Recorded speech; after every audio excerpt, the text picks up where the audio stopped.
We got Zoe and Pop here, Hope Comics. How you guys doing? Alright. Another review. Hellions number 4. Alright. This book was good. I liked it a lot. You got Psylocke in it. Of course, she's a fan favorite of mine. Alright. You got all kinds of different crap going on here. The Goblin Queen. She looked great. I hope they didn't waste the character here. This character with the Goblin Queen, I think, could be so much more. All these characters that DC and Marvel have, they ought to use them to the utmost of the potential. I understand not everybody could get all the attention, if you know what I mean, but she's a really good character. All right, and here is Havoc. Havoc actually comes off in this book like a badass. All right, usually he looks stupid, but he came off looking like a badass. The art is exceptional, I think, in this book. I like that. That looks really wicked. I'm a fan of this book. I'm a big fan of the title.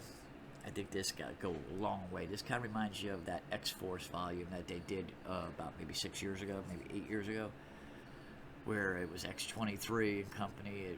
It was really good. Alright, this kind of reminds you of that. They're using characters that, like, look at this. You got Wild Child looking really good.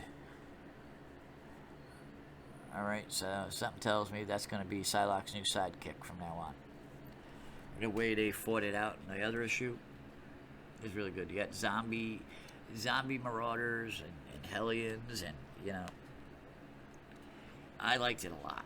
This could really go somewhere special. I'm not going to say I remember. I have these books in my collection. I just haven't reread them in a long time. Alright, where the Mutant Massacre took place, all that good stuff. So, I'm getting used to it all. And that's what I mean. I hope they didn't waste this character. Alright, really good character. Okay. There's Cyclops being badass right there. That was really, really good. I think this is worth the price tag I paid for it, because not only do you get a good story, you're getting really good art. So, let's see, where did I go? At the end, when she was taken out, and they're trying, I don't think this is by no stretch done, because they're arguing over resurrecting her. Now, because she was a clone, she might not fall under that protocol. But if you're going to go that route, how do you explain that to X-23? Now, if something happens to her, are you going to follow the same protocol? All right. I mean, I'm just throwing that out there. I think they might have made a boo-boo on that little statement right there, because there ain't no way to get rid of X-23, and if she happens to get killed somehow, somewhere. But this, to me, I think it is very underrated. Nanny and Sinister, and he's been a very bad boy. So, keep your eyes on this. I think this is going to get good.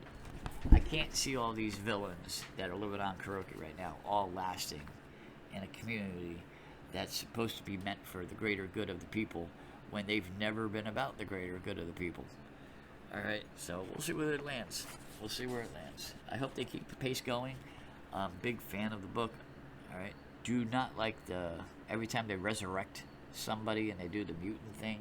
I'm not a fan of that, because that kind of looks like a cult, and the X-Men are not a cult. Alright, you can call it Hellions, you can call it Marauders, you can call it Fallen Angels, you can call it anything you want. It's still X-Men, and the X-Men are not some kind of like separatist cult. Alright, they were always there fighting for everybody, not just one particular group. They fight for everybody.